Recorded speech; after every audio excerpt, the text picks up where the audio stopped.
বন্ধুরা, ছাদ বাগানে বা মাটিতে লেবু গাছ লাগিয়েছেন, ফুল আসছে না, তো কি পরিচর্যা করলে আপনারাও কিন্তু এরকম ফুল পাবেন? তো এটা হচ্ছে আমার একটা চাকি মালটা লেবু গাছ। আর এই গাছে কিন্তু এই যে ডিসেম্বর মাসেই কিন্তু ফুল চলে এসছে।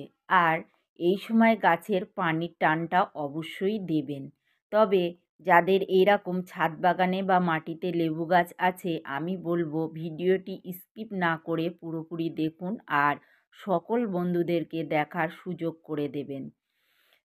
তাহলে কি পরিচর্যা করলে আপনারাও এইরকম গাছ ভর্তি লেবু ও ফুল পাবেন। তো বন্ধুরা, ঘরোয়া এমন কিছু খাবার আছে যেগুলো ব্যবহার করলে আমরা কিন্তু প্রচুর লেবু পেতে পারি। আর এই সময় গাছ কিন্তু সম্পূর্ণ ডরমেন্সি পিরিয়ডে আছে, আমরা নাইট্রোজেনযুক্ত কোনো খাবার দেব না। পানিটাও কিন্তু পরিমাণ মতো দেব, তবে যে গাছে লেবু আছে সেই গাছে একটু পানিটা তার থেকে সামান্য বেশি দিতে হবে। আর যে খাবারটি আমি এখন দেব সেটা দেখতেই পাচ্ছেন যে ভাত। এই ভাত গাছে কিভাবে আমরা ব্যবহার করব। ভাত কিন্তু দুই রকমভাবে ব্যবহার করা যায়, একটা গাছের গোড়ায় সরাসরি দিতে পারেন, আবার লিকুইডভাবেও আপনারা দিতে পারেন। তো এখন আমি এই ভাতের সঙ্গে আরও দুটি খাবার মিশিয়ে গাছের গোড়ায় আমি কিন্তু লিকুইডভাবে দেব। তো এই খাবারটি কতদিন পরে দেবেন, কিভাবে তৈরি করবেন, এর পুরো ভিডিও কিন্তু আমি বড় ভিডিওতে শেয়ার করেছি। অনেকেই এখনও দেখেননি, যারা দেখেননি আমি বলবো অবশ্যই আপনারা দেখে নিন, তাহলে বুঝতে একটু অসুবিধা হবে না।